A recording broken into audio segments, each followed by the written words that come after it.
Joining us tonight. We have heard Thank you, Lawrence. A few accounts now of what you all saw on that video today. What could you add to our understanding of what's on that video? Well, Lawrence, what I saw on the video was chilling, disturbing. I have a lot of questions. I've requested documents in terms of the execution order, the issue around the legal opinion and whether it was changed at all. The legal opinion, the legal decision was made late July. The opinion was not issued in writing until 3 days after this strike. We're talking about charges that are beyond serious, implicating potentially war crimes. And I feel an obligation to make sure that I have all the facts first before I render any judgments. I think this video should be seen by at least all of Congress, and frankly, I think all of the country. I believe that the legal opinion that put this together should be shared with the full public. I finally got it shared with all of Congress. And I do believe, one thing I do wholeheartedly agree is we have a pattern from Pete Hegseth that is just not acceptable. You know, from the signal gate to firing of uniformed military officers to his charade at Quantico where he lectures them on what it means to be a warrior, and then when, as opposed to accepting his responsibility, now appears to be shifting this responsibility to Admiral Bradley. This is an individual who is way beyond his capabilities. He should have been never confirmed. I've called for his firing or dismissal since the spring. Nothing has changed in my estimation of his lack of capability.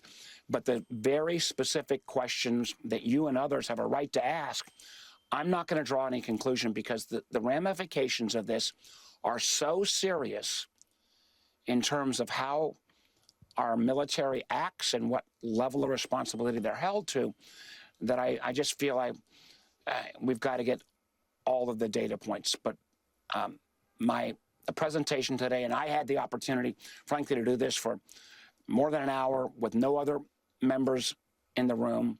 So I got to probe both Admiral Bradley and General Kane, who is the chairman of the Joint Chiefs of Staff, at length and on details.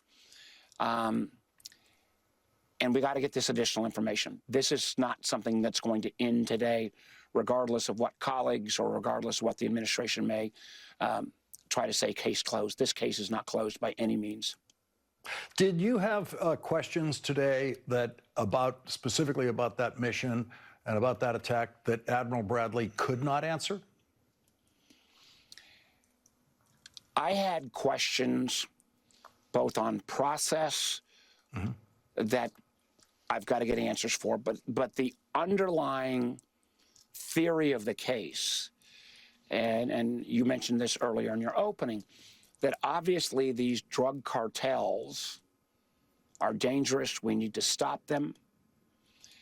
But the idea that they are now being classified as foreign terrorist organizations, similar to Al-Qaeda or ISIS, and that anyone involved, in a sense, their argument is the drugs are the equivalent almost of bombs in terms of previous actions, you know, is I think a legal theory that doesn't pass the smell test. I'm not sure that we can hold General Kane or Admiral Bradley accountable for that underlying legal decision. And I also think there will be evidence, particularly when these two individuals were on the boat, and I obviously, after it had been virtually destroyed, and even in some cases signaling that what some could interpret as efforts to surrender, there is a judgment call there that I've got real questions about in terms of subsequent action. But again, this is so serious in terms of our American military's reputation and how we are viewed both in America and around the world, that I want all the facts. I don't want to race to judgment, but it was a chilling time. So view. you all saw the same video today. And we hear Senator Cotton saying he thinks they were probably trying to turn over the boat. I know enough about those boats to know there was no boat there. It's impossible for there to be a boat after a missile hits that thing. There's debris left of that boat. Those outboard engines are on fire instantly because they're filled with fuel. The fuel tanks are all burning on fire. Those engines are probably at the bottom of the ocean by the time that second strike occurs. But Senator Cotton says he believes he saw them doing things that merited them being killed. What you seem to be suggesting is what you saw them doing might have been a normal thing that people in distress like that do, some kind of waving or signaling for help. Right. And again, you ask a very appropriate question, and I have a very different judgment than Senator Cotton, but I am not going to reach, a full conclusion until I get all the facts. I just think, again, we're talking about the United States military and an action that could have constituted something that is illegal under the rules of law. We have, many thousands of sailors and troops deployed in the region, many of them home ported from my home state in Virginia. And, I want more to see this. I want these facts to come out, but I want to be, if I'm being overly cautious, I just think the ramifications are so grave for all involved. I will say this. We have had this pattern from Pete Hegseth where I feel like he has treated our uniformed military with disrespect from the outset when he was casual and not my words, but the Inspector General put troops in harm's way and pilots in harm's way when he put information about the strikes in Yemen out on an unclassified line, frankly, to members of his own family. I think we've seen military leaders, uniformed leaders like the head of the NSA, the head of the Defense Intelligence Agency, I believe fired for political reasons because they didn't reach the conclusion that this administration wanted. I think he, frankly, embarrassed the American military by bringing him to Quantico for his lecture. I think I was proud of our military that they sat there and made clear by their professionalism that they were loyal to the Constitution first.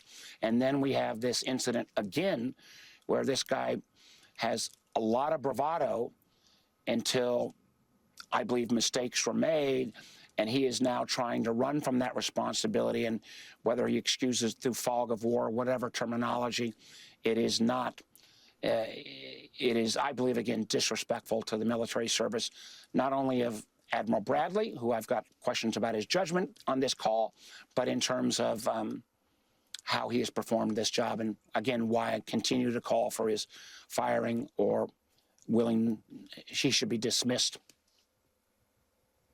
Senator, in respect for your position as what is in effect a senatorial juror on this evidence as it will unfold, without trying to pull you into a judgment about what you saw, but just an actual eyewitness of what's on that video. When we see the video, will we see two people who are clothed? Will we see that they don't have shirts on? Will we see that they have life jackets on? Will we see their faces? Will we see a beard indicating that that one is male? What will we see in those two human beings clinging to that wreckage? And what will we come away thinking we might know about their age or their gender, or even just what they were wearing at that point? Is there any way of knowing whether they already suffered burns from the fire that broke out? Will that kind of detail be something we can pick up? I think Americans, it will be a chilling and extraordinarily disturbing video. And, this was a classified briefing, so the details, but I don't think there was, I don't think I'm going beyond any barrier to say there was no doubt about their gender. There was no doubt about the fact that I believe they were incapacitated. But again, I think this is so serious. That's why I'm not trying to rush to judgment. It's why I think that the Senate and the House, and frankly, I think the American public should see this video, because it has, implications not only about this incident, but it has implications about, I believe, how this administration is using or misusing the very brave men and women who protect our country. Senator, final question about the video, and that is, it sounds to me like the quality of this video is going to be sharp enough for us to be able to make our own judgments about what we think is happening there. There's not going to be a fog of war, and it sounds to me like you're saying the resolution of this video, the clarity of this video, will be very helpful to us in judging what happened there. Yes, sir. That is true. Senator, we're going to squeeze in a quick commercial break. I want to come back and talk to you about this Inspector General's report. This is something that we've never had anything like it on a Secretary of Defense before. We'll be right back with Senator Warner. The Vice Chair of the Senate Intelligence Committee, Senator Mark Warner, is back with us. Senator, you have been presented with an Inspector General's report unlike anything in the history of the Inspector General system in the American government. A defense secretary who has endangered military personnel before they engaged in a mission. What is your reaction to this report that we knew at some point would be coming, but to actually be reading the details of it remains shocking? Well, it confirms everything I felt that when this broke, the callous, careless approach they take to classified information. Frankly, they took signals from Donald Trump himself, who has disregarded classifications for years.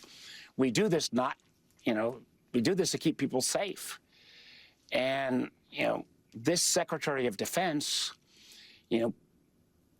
gave this information before the planes bombed, including family members on this, and then magically says that, it was clearly classified information. The only reason there's anything classified in this report is because it all came from this classified information about the strike. Then he suddenly claims, a la Trump, that he magically declassified it. He has that ability, but he didn't make any indication of that in the aftermath. He kept continuing to claim that there was nothing classified here. The Inspector General totally contradicted that.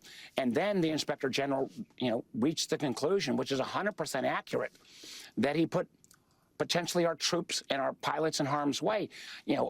I remember visiting Norfolk and Virginia Beach, where a lot of these sailors are home ported, and hearing from their families, they were mad as hell and had a right to be, and they wanted to know why Hegseth was not being held accountable. If any other officer, if any civilian member of the Defense Department had been this careless, sloppy, and irresponsible, of course they would have been fired.